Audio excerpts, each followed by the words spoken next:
Сайн бацгаана уу?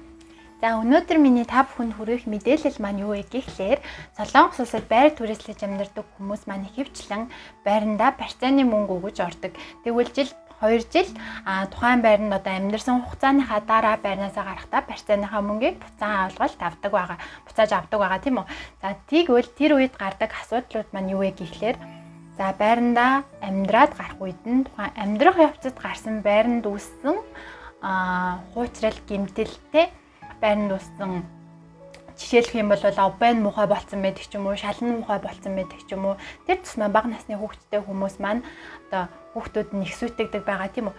Байрны эзэн тухайн байрны барьцаа мөнгнөөс хаснаа гэх тохиолдлууд байдаг нэгдүгээр. За байрны барьцаа авдаг шалтгаан нь юу юм бэ гэхээр хоёрдугаар та тухайн байрныхаа сарын түрээсийг өгөхгүй хэдэн сар болгох тохиолдолд тухайн барьцаа мөнгнөөс чинь суудгаж авна гэсэн тохиолдолд бас аюулгүй үднээсээ барьцаа мөнгө авдаг. За ямар тохиолдолд байрны эзэн байрнаас таныг хөөж болох вэ гэдэг тал дээр хэлэхэд та 3 сар хүртэлх байрныхаа мөнгийг өгөхгүйгээр хураацсан тохиолдолд өгөхгүй удаацсан тохиолдолд байрны эзэн таныг байрнаасаа гараа гэж хэлэх боломжтой байдаг байгаа шүү. Тэгэхээр энийг бас анхаараарай. За өнөөдрийн миний хүргэх гол мэдээлэл маань юу юм бэ гэхлээр та байрнаасаа гарахдаа барьцаа мөнгө авах гэж тохиолдолд та тухайн байранд амьдарч явах явцдаа ямар нэг байдлаар хохирол учруулсан тэр тохиолдолд мэдээж байрны эзэн тухайн байрыг өмнөх шигээ болгож өгөх тал дээр хохирлыг барагдуулах тал дээр асуудал үүсдэг. За байрны эзэн маань танаас илүү их хэмжээний мөнгө шаардаад байх үед тухайн гаргасан хохирлоос илүү хэмжээгээр магадгүй та тэрийг засуулаад өгчөд 500 мянга гарах байсан чинь тухайн байрны эзэн танаас саяыг шаардах, 2 саяыг шаардах үед энийг яаж шийдвэрлэх вэ гэдэг тал дээр ярина. За хоёрдугаар та тухайн байранд амьдарч явах хугацаанд зүгээр амьдрах явцад үүссэн жижиг хэмжээний нэг хуучрал энэ тохиолдолд бол заавал төлөөд авах шаардлагагүй учир нь та тэр байранд амьдарсан хугацаа байгаа. Нэгдүгээр та тухайн байранд амьдарч байгаа хугацаанд сарын түрээсээ бас төлжсэн тохиолдлууд байгаа. За энэ бүхнийг шийддэг тэгвэл холбоо гэж байдаг юм байна. Та ямар нэг мөнгө төлөхгүйгээр үнэгүй зөвлөгөө авах боломжтой. Мөн тэр асуудлаа өргөдөл гаргаа шийдвэрлэх боломжтой тийм холбоо гэж байдаг байгаа. За тэр холбооны нэр маань юу вэ гэхээр 주택 임대차 분쟁 조정 위원회 буюу за орон сууцны түрээсийн асуудлыг шийдвэрлэх хороо гэж харах юм бол би сайт руу орсон байна. За сайтыг харах юм бол 방문해 яг гэж байгаа. За очих, цаг авах гэж байгаа. Буцаар цаг авч болно. Онлайнаар авч болно. За аль эсвэл 분쟁 조정 신청 буюу асуудлыг шийдвэрлэхийг хүсэлт гаргах гэж байгаа. Энэ хүсэлт нь болохоор яаж гаргах юм бэ гэхлээр интернетээр шууд хүсэлтээ гаргаж болно. За та анкетуудаа бөглөөд бүх юм аягээд ийш нь явуулж асах болно. Нэг бол биеэр очоод асуудлаа шийдвэрлэх тал дээр мэдээлэл хийж болно гэсэн. За тэгээд 분쟁 조정 안내, 분쟁 신청 등록 гэж байгаа. Ийшээ орох юм бол та энэ 5 дарааллыг биелүүлээд орох юм бол шууд онлайнаар өөрийнхөө өргөдлийг гаргаад хүсэлтээ өгөх боломжтой. За би энийг болохоор түрүүн орж үзсэн. За та Never ID-тай бол Never-ээр өөрийгөө мөнгө гэдгээ батлаад нэвтэрч орж болно. Катуктай бол Катукаар орох юм бол таны өөрийн чинь нэр дээрх дансны дугаараар баталж илээ. За туус хэрэгэлдэг үнэ орж болно. За би болохоор утасныхаа дугаараар өөрийнхөө нэр дээр байдаг утасны дугаартай учраас энэгээр инжин хийж орсон байгаа. За орох юм бол юу бүртгүүлэхээр таны хаяг тухайн гомдол гаргаж байгаа түрээсийн байрны чинь хаяг эрэхтэй таны мэдээлэл утасны дугаар энэ имэйл хаяг холбогдох мэдээлэл гэсэн үг. За тэгээд буцаагаад таны эсрэг талын байр түрээслэгчийн байрны эзний имэйл хаяг байрны эзний мэдээлэл утасны дугаар хаяг гэх холбоо барих боломжтой мэдээллийг өгөх хэрэгтэй. За тэгээд өргөдөл дээр нь бичнэ хэдэн төгрөгийн асуудал үүссэн. Та хэдэн төгрөг тухайн үнээс нь хэмжилж байгаа гэдгээ бичнэ. За энэ асуудал юунаас болоод үүссэн гэдэг талаараа өргөдөл гаргах боломжтой тийм хүснэгт байсан. За тэгээд онлайнаар мэдээлэл хийх боломжтой гэсэн үг. За тэрний дараагаар болохоор 전자손달 гэдэг нь болохоор онлайнаар танилуу энэ газар руу явуулах боломжтой тийм байгаа.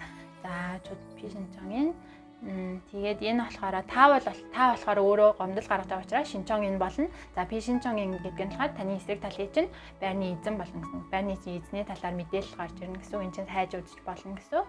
За тэгээд энэ болохоор таны мэдээлэл хийсэн одоо нөгөө нэг юм буцаагаад харах боломжтой таны хэрэг мөн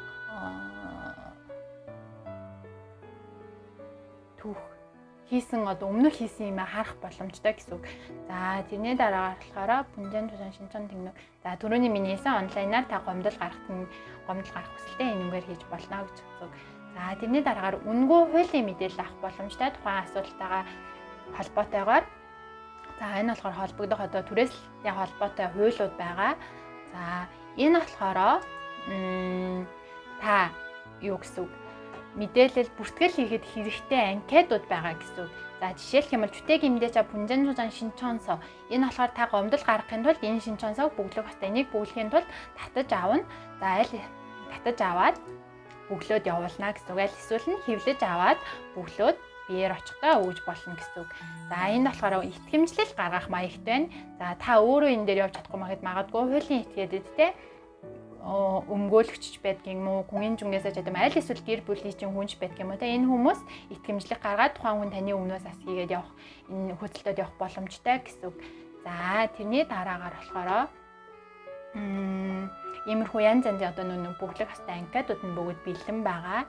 За жишээлх юм бол та энэ гомдол гаргаад өргөдөл гаргацсан байсан чинь байрны эзэн хоорондоо ярилцаад тохироод зөвөр шийдэгдэх болчлоо гэж бодох юм бол гомдол гаргасан өргөдлөө буцаагаад авах боломжтой. Чужаан шинчэн чиасаа буюу буцаад өргөлөө цуцлаа гэсэн тийм одоо анкет байгаа энийгээ татаж аваад бүглөөд явуулна гэсэн үг. За тэгээд ямар нэг байдлаар одоо энийг шийдвэрлэх асуудалтай байгаа гэдгийг баталгаахын тулд би одоо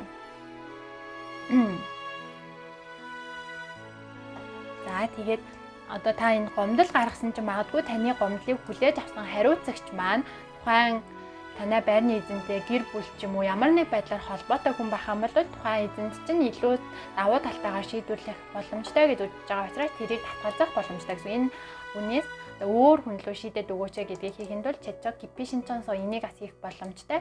Нэг бол таны өгсөн одоо хариуцагч нь таны таньдаг хүн байх юм бол таны талд илүү асуудлыг шийдвэрлэх боломжтой учраас энэ дээр бас өөрийн хүсэлтээрээ татгалзах хэрэгтэй гэсэн. За энэний юунтай холбоотой анкет байна. За тэрний дараагаар за энэ нь болохоор бусад танаас өмнөхтэй төстэй асуудлууд дээр хүмүүсийн гаргаж исэн гомдол болон шийдвэрлсэн кейснүүд байгаа. Энийг таас ороод уншаад үзэж болно. Ямар шүү байдлаар шийдвэрлэгдэжсэн юм бэ? Минийх ямар шүү байдлаар шийдвэрлэгдэх боломжтой юм бэ гэдгийг эндээс бас мэдээлэл авах боломжтой. За энэ нь болохоор сүсүр юу гэж байгаа. За та гомдол гаргаж байгаа одоо энийг шийдвэрлүүлж байгаа асуудал одоо хийхийн тулд энд хэр хэмжээний үйлчлэгээний хөлс төлөх вэ гэдэг талаар байгаа. За 100 сая воноос доош авах юм бол та зүгээр бүртгэл өсөлт гаргаснаа 10,000 воны шимтгэл үйлчлэгээний хөлс төлнө гэсэн. За 100 саяас 300 саяын хооронд авах юм бол 20,000 вон. За тэгээд ингээ 300 саяас 500 сая байх юм бол 30,000 вон ч юм уу те ингээд явж байгаа. Хамгийн дээд нь тэр шибокч нь одоо тэрбумаас дээш байх юм бол 100,000 воны үйлчлэгээний хөлс төлнө ч юм уу те иймэрхүү байгаа. За тухайн одоо энэ холбооны талаар мэдээллүүд энд явж байна.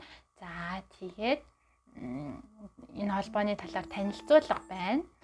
За өнөөдрийн хүргэх мэдээлэл маань бол энэ байлаа. Та байрныхаа гарахдаа магадгүй барьцаан мөнгөн дээр асуудал үүсэж байгаа бол байранд нь учруулсан хохирол таны бодлоор зүгээр амьдрах хавцад гарсан одоо асуудал гэж бодож байсан чинь байрны эзэн чинь танаас хохирол барагдуулах хэмжээний мөн хэмжлэгийн болоод тий хоорондоо уулзраа олж чадахгүй байгаа болоод энэ холбоогоор дамжуулаад шийдвэрлэх боломжтой юм шүү гэдэг талаар танд мэдээлэл хүргэхийг зорилоо. Дараагийнхаа бичлэгээр илүү танд хэрэгтэй мэдээллийг хүргэх нь бол зөө